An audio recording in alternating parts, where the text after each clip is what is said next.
Unit 5 Thermochemistry, pages 21 to 27, focus on enthalpy.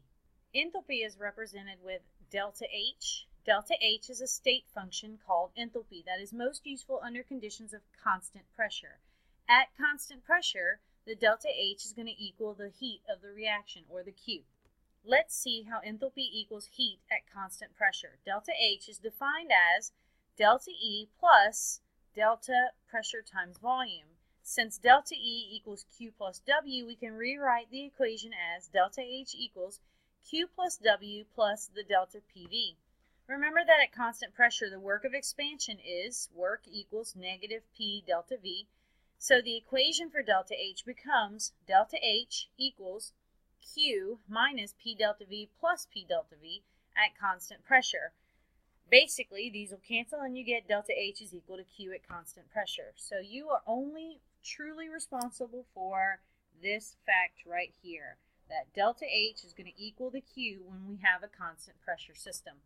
Enthalpy is a very useful state function because many chemical and biological reactions take place under constant pressure conditions. When pressure is constant, delta H equals the heat of the reaction, or Q, at constant pressure. Endothermic and exothermic. For constant pressure processes where delta H is equal to Q, we describe the heat of the reaction as being endothermic when heat enters the reaction, that's a positive value, and exothermic when heat exits the reaction, which is a negative value.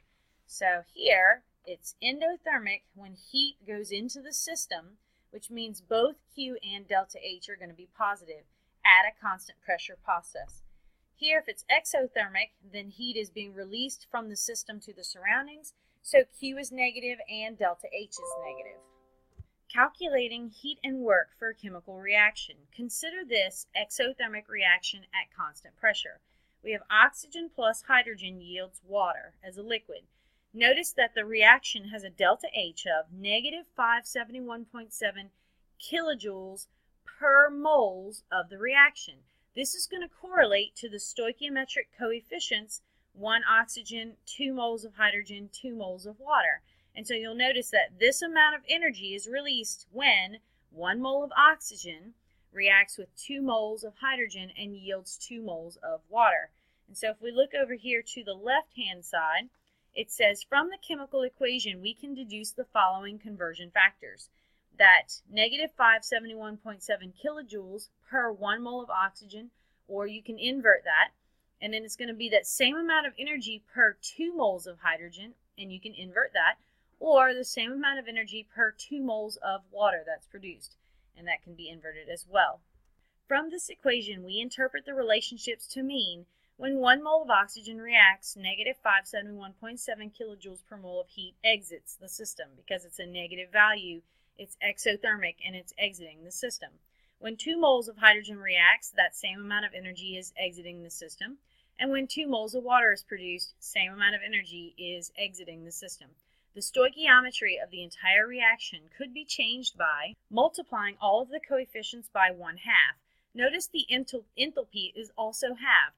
So I've changed all my coefficients. It was a 1:2:2 ratio, but now I've multiplied all the coefficients times 1/2, which now gives me a 1/2, 1:1 ratio.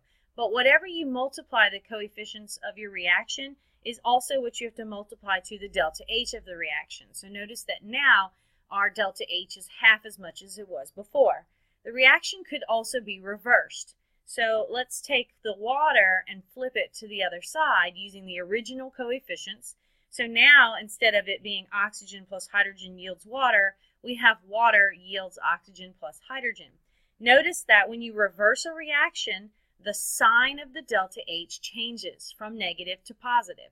So these are the two ways to manipulate equations, which thus manipulate the delta H associated with those equations. Why does the sign of delta H change? The reaction with water as product requires energy. So the reverse reaction with water as a reactant is going to release energy.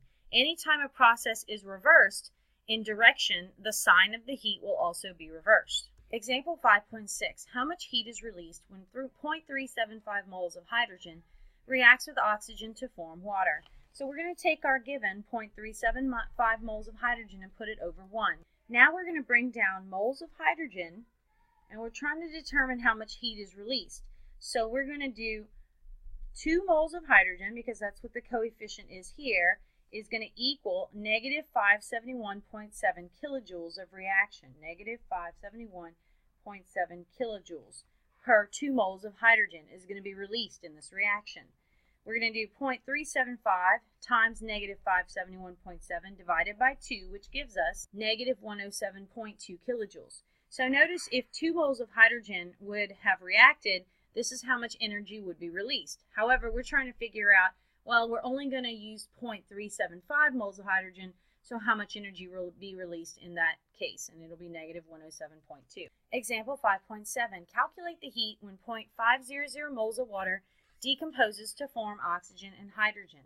Here was the original equation. Oxygen plus 2 hydrogens yields 2 waters, and this was the delta H associated with that equation.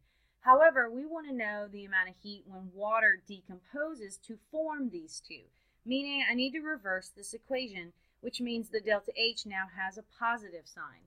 Now that it's been reversed, I'm going to go ahead and put my 0.5 moles of water to start, bring down moles of water, and in our equation, it's 2 moles of water is going to be equal to 571.7, and that's positive, kilojoules. And so when I do 0.5 times 571.7 divided by 2, I get a positive 142.9 kilojoules of heat that's going to be absorbed by this reaction, because remember, a positive delta H is representative of energy absorbed, as opposed to a negative is how much energy is released. Example 5.8, calculate the expansion work.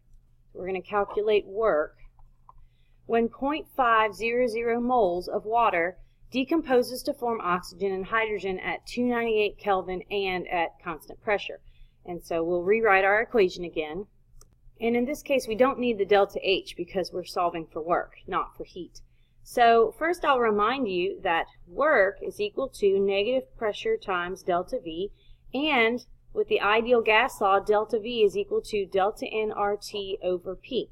So we're going to combine these equations. We're going to substitute this in for the delta V here, which is going to give us work equals negative P times delta nRT over P. Notice that my pressures cancel, and this leaves us with the equation work equals negative delta N times R times T. Now, there's 2 parts that have to occur in this calculation. First, we need to know how much work does the entire reaction do at a normal 2-to-1 ratio. In order to figure that out, we're going to plug in for work equals negative. The delta N is the change in moles of this equation, and notice that water is in the liquid phase and these are both in the gas phases, and that's going to be important to recall. So we have a total of how many moles of gas as product? 2 plus 1 is 3. So we have 3 moles of gas as product minus the total moles of gas as reactant, which is 0 in this case.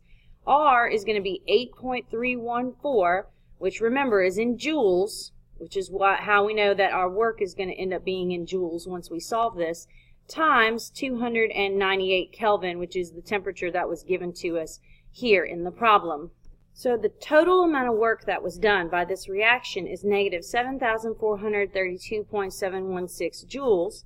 And now we can figure out how much work is done just by the 0.5 moles of water that we are being asked about. So now we're going to just do some stoichiometry by placing 0.5 moles of water, and then I'm going to bring down moles of water, and just like before, you use the coefficient in the equation. 2 moles of water is going to do a total of negative 7,432.716 joules worth of work. And so here, this is going to allow me to figure out, well, I don't need to know the total work. I need to know how much work for just this much water.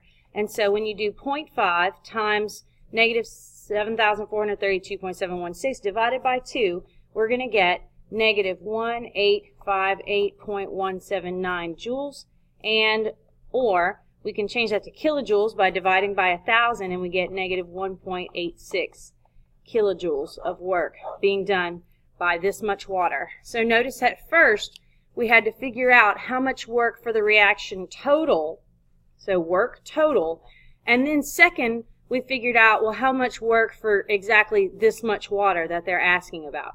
And you're going to see this kind of problem very often, not just for work, but also for delta H and other values. Here is your note card for this section. At constant pressure, remember that delta H is going to be equal to the value of Q.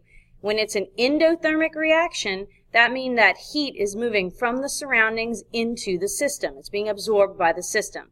Q and delta H are going to equal a positive value. When it's exothermic, heat is leaving the system to the surroundings, so heat and delta H are going to be negative values. Calculating heat and work for a reaction. Reactions are examples of a constant pressure process. So, if you have this equation here, remember that the amount of heat that's generated by the reaction is based on the stoichiometric coefficient for each of the reactants and products. Therefore, 1 mole of oxygen is going to equal this much heat released, as opposed to 2 moles of the hydrogen is going to equal this much heat released. And same thing for water. Reversing the reaction means you change the sign of delta H. So if I take this reaction and I put it in reverse, I'm going to change it from a negative delta H to a positive delta H. And then, anytime you modify the coefficients, and this could be multiplying or dividing, then you're going to do that same thing, that same math operation to the delta H value.